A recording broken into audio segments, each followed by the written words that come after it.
first dribble technique is really a variation on what was the old hesitation.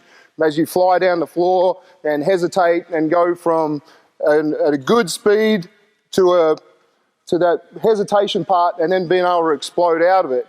And we've just called it a drop stance. All right. But the drop stance, so as you're dribbling, again, I said it was more a transition, was to go to a boxer's stance. So to shift this way and now being able to push here, or you have the ability to push that way.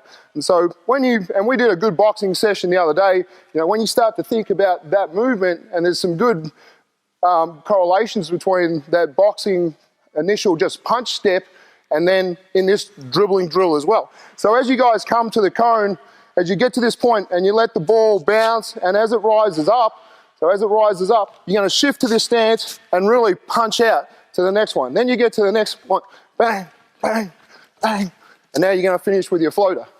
Here we are, show me.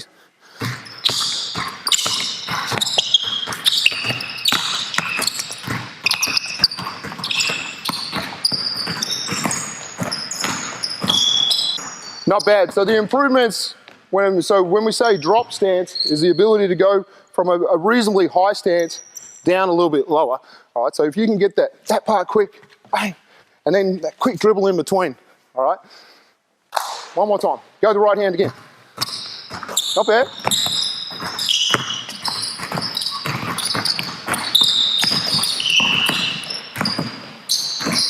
And again, as you go on to the left, so now you're thinking same hand, same foot a little bit, so it's there. So now you're sitting this ball in the pocket.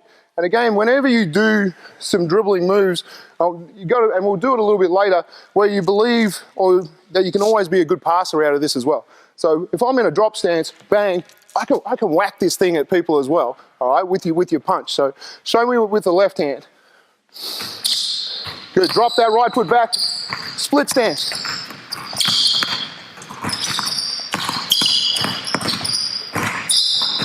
Stand on this line. Face the crowd, stand on this line. All right, no dribble. All right, you're going to go as if you're in the right hand. All right, and just do that right now. Go. Good, go again. Go. Other way. Go. Good, go again. Right hand. Left hand. Right hand. Left hand. Now do it again. Try and get that same movement you just had. Yeah. You're getting there. You're getting it.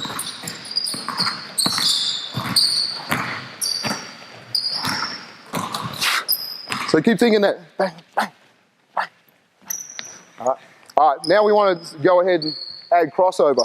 All right. So you're going at this first one, drop stance. All right. Now, I'll take you back a little bit further. We'll advance that one a little bit further. So let's do it all at the one. So a little bit before right now, drop stance, crossover, bang, drop stance, crossover, all right? So at the white line is going to be a good indicator for you to go ahead and start the first one. Here we go.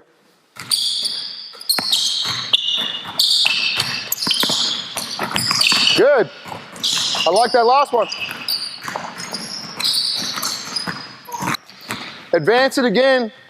So now you're really starting to push your pace and push it out a little bit to go drop stance, bang, between the legs.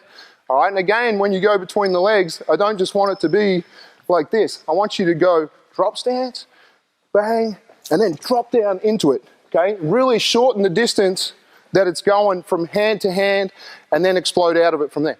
Here we go. Good. Good, think about that next one.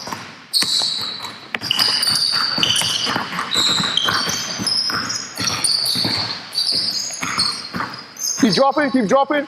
So what I'm going to see in this is the opposite to your, to where you're trying to stay at a good level defensively, where you're here and you're trying to stay in a good stance and keep your head at a level. Right now I need to see you go up and down. All right, drop into stance. All right, bang, forward, and then drop down into the next one. One more time. Go. Good, you can rise up a little bit there. Good. This is one of his favorite moves, and smaller guys, Randall used it a lot as well, was just to go and then to shift, and then he's got anything. That's his hesitation right there, that he can beat you off crossover, he can onside you, or he can go on a pickup, all right, and go ahead and shoot his jumper.